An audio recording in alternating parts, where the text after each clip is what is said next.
Inner peace refers to a deliberate state of psychological, emotional, or spiritual calm, often in the face of a plethora of external stressors. In those moments where the clutter of your mind clears and quietens, and you feel calm, free, and unburdened, that's inner peace. When we achieve moments, even periods of inner peace, we are being given the opportunity to see the wood for the trees, to take a step back. In these moments, we are more able to assess the anxiety and stress that impacts our capacity to cope and our everyday experience of life. In these moments of clarity and calm, we can find new ways to respond, problem solve, push through, and move beyond the barriers that have been holding us captive to life's hurdles and challenges. Although philosophers and theologians have emphasized the centrality of inner peace for the good life, this concept has not generally been included in research on human flourishing. We argue that inner peace contributes to a more complete form of flourishing for both religious and secular people. We then propose a new instrument, the Inner Peace Scale, to measure inner peace, and we provide an initial psychometric evaluation of the instrument based on 5 empirical studies.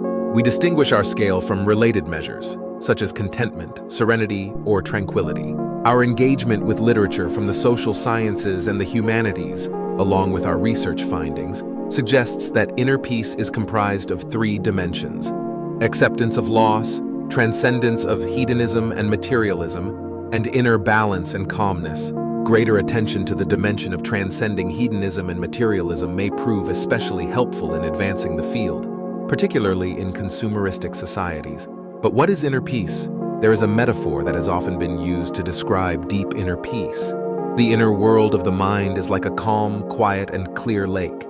Philippe 2002 p5. It is a quiet that does not imply eventless or emptiness of inner experiences, but it does imply a different mode of inner experience which is always clear, gentle, and grounded, no matter the nature of the outer events it is associated with. Just as a quiet lake clearly mirrors clouds, birds, and other happenings passing over it, people with deep inner peace experience their life happenings with great clarity. But just as a perfectly calm lake becomes disturbed during storms, so too is the experience of inner peace often transitory. Craving for what one does not have and worrying about losing what one does have can easily disrupt inner balance. However, unlike a natural lake, the calmness of which is not under its own control, people can cultivate and develop their inner peace by learning to experience life circumstances with healthy acceptance and avoid automatic or mindless grasping.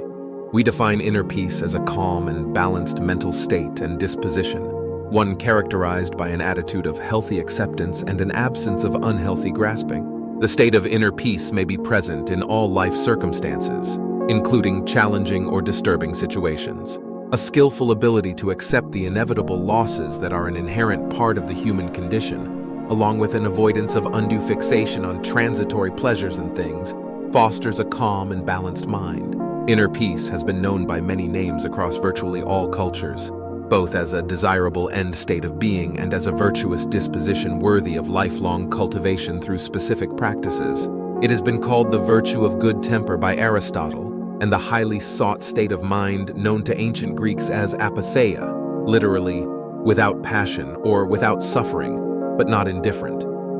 But the underlying experience seems to have analogues in other traditions. Hindus associate inner peace with transcending the illusory world of appearances in order to access Brahman, absolute reality beyond the distractions of ego. In Christianity, peace as one of the 9 fruits of the Spirit, Galatians 5:22, has been conceived as a necessary virtue developed through contemplation in order to reach union with divine love, as in the ladder of divine ascent described by St. John Climacus in the 7th century. Cultivating a peaceful disposition, or alternatively receiving a gift of divine grace, might lead to an overall state of being that St. Paul described as the peace of God, which transcends all understanding, Philippians 4:7. A sense of inner peace is captured by his celebrated words: "Love is patient, love is kind. It is not self-seeking. It keeps no record of wrongs," and also by his exalted way of engaging with life. "I have learned the secret of being content in any and every situation, whether well-fed or hungry, whether living in plenty or in want." Inner peace has been understood as making important contributions to human flourishing in both religious and secular settings. According to Athonite spiritual tradition, when a human being eradicates personal desires completely, and reaches the state of apatheia, liberation from egotistical passions, they become a vessel of the Holy Spirit. Then whatever that person wishes is given because it is what God actually wishes. The consciousness of the saint is fully attuned with the Spirit of God. Many faiths speak of inner peace as an outcome of understanding and accepting the root causes of personal suffering. Or in the case of Thich Nhat Hanh, the ability to transpose suffering into compassion. This probing of often hidden trauma, that is believed to include ancestral suffering by some, is also a key focus for modern psychotherapy practice. It's no secret that the modern world is no picnic to navigate.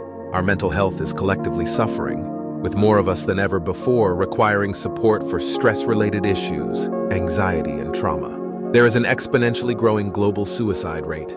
We are juggling a growing mountain of conflicting priorities, and too many of us are time-poor, overwhelmed, anxious, and stressed. It is within this very context that the need for inner peace and practices that support peacefulness in all corners of our adult lives are of such fundamental importance. Life can, of course, be rough for young people too, and for some, childhood is unthinkably traumatic. Yet for those young people growing up in a nurturing environment with a true sense of core safety, there is a lived experience that is arguably more peaceful than that of their adult counterparts. They are not, like many of us, almost always in chaos, overwhelmed, underappreciated, self-diminishing, overworked, and exhausted. In order to truly flourish as a grown-up and lead a life worth living, the search for, or rediscovery for those lucky enough to have experienced it in early life, inner peace must surely be the most worthy of endeavors.